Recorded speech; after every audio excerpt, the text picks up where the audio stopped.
अगर आपका पिछले फाइनेंशियल ईयर में फॉरेन ट्रैवल बहुत ज़्यादा है तो आपको अपनी आईटीआर फाइल करते टाइम अपना रेजिडेंशियल स्टेटस सही डिटरमाइन करना बहुत ज़रूरी है। और ऐसा कर समझने के लिए, रेजिडेंशियल स्टेटस को समझने के लिए आपको ये वीडियो बहुत इन्फॉर्मेटिव लगेगा। तो आज हम समझते हैं कि इंडिया में रेजिडेंशियल स्टेटस कैसे डिटरमाइन होता है और उसकी इंपॉर्टेंस क्या होती है। रेजिडेंशियल स्टेटस की सबसे पहले इंपॉर्टेंस समझते हैं। रेजिडेंशियल स्टेटस इंपॉर्टेंट इसलिए है क्योंकि आपकी इंडिया में टैक्सेबल इनकम और टैक्स लायबिलिटी क्या बनेगी ये डिटरमाइन करता है। और रेजिडेंशियल स्टेटस इंडिया में कितने तरीके के होते हैं? तो इंडिया में रेजिडेंशियल स्टेटस दो तरीके के होते हैं, एक होता है रेजिडेंट, दूसरा होता है नॉन रेजिडेंट।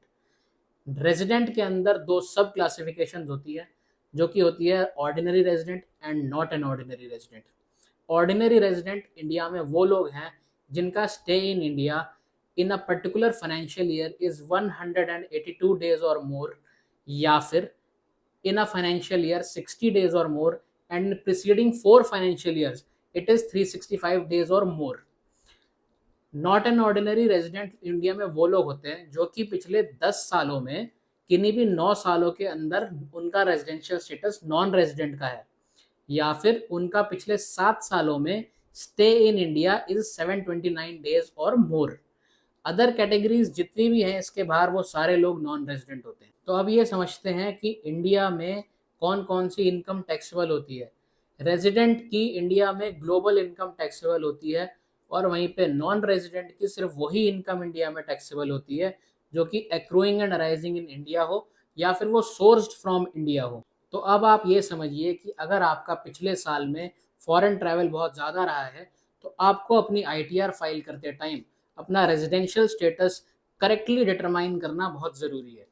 अगर ऐसा नहीं होगा तो ये भी हो सकता है कि आपका डबल टैक्सेशन हो जाए, किसी और कंट्री में भी आपका टैक्स दे दें और इंडिया में भी टैक्स दे दें। तो इससे बचने के लिए जब भी आप अपनी आईटीआर फाइल करते हैं उसके पहले आप अपना रेजिडेंशियल स्टेटस करेक्टली डिटरमाइन ज़रूर करें।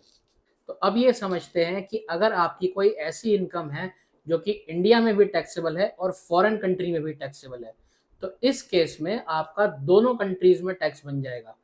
तो इसको अवॉइड करने के लिए इंडिया और बाकी कंट्रीज के बीच में डबल टैक्सेशन अवॉइडेंस एग्रीमेंट्स होते हैं, जिनके हिसाब से ये डिटरमाइन किया जाता है कि एक पर्टिकुलर इनकम पे कौन सी कंट्री में टैक्स लगेगा, और जो कंट्री में टैक्स लगेगा उसके अलावा जो दूसरी कंट्री है अगर वो उस पर कुछ भी विद होल्डिंग टैक्स रखती है या अपनी कंट्री में उस पर टैक्स लगाती है तो उसका फॉरेन टैक्स क्रेडिट मिल जाएगा उस कंट्री में जिस कंट्री में वो पर्सन रेजिडेंट है।